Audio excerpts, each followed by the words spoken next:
Monsieur le Président, chers collègues, nous sommes un jour extrêmement important de l'histoire du Sénégal. Et nous pensons que nous, députés qui votons les lois de la République, devons être les premiers à les observer. Nous avons convoqué cette session pour voter une loi portant modification de la Constitution sur la base d'allégations qui font fi de la présomption d'innocence. Il y a des accusations graves contre le Premier ministre de la République. Pour l'instant, il est présumé innocent jusqu'à ce que vous ayez apporté les preuves en commission qu'il est coupable.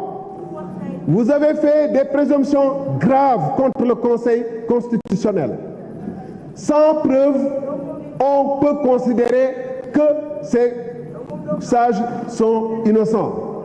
Et sur la base d'allégations, sans preuve, en violant la présomption d'innocence, l'un des principes élémentaires de toute justice, nous sommes en train de passer outre et de forcer pour modifier la constitution de ce pays sur la base d'allégations. Alors, est-ce qu'il faut modifier, convoquer cette session sans pour autant avoir eu que le Premier ministre de la République du Sénégal est corrompu et d'en tirer les conséquences, à savoir que son gouvernement doit être renvoyé? La conséquence la plus urgente, la mesure la plus urgente, si le Premier ministre du Sénégal est un corrupteur, c'est d'arrêter toute affaire cessante et de renvoyer l'ensemble du gouvernement du Sénégal. Ce n'est pas de modifier la Constitution. Et alors, ce monsieur le ministre que je respecte énormément ne devrait pas siéger ici.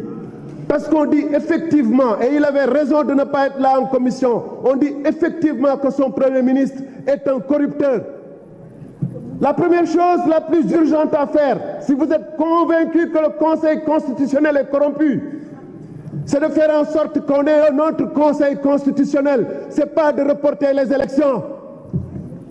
Alors, avant d'engager cette discussion, qui n'a d'autre but que de faire un coup d'État constitutionnel, la première chose qu'on aurait dû faire, c'est d'apporter ici les preuves de nos allégations et d'en tirer immédiatement les conséquences.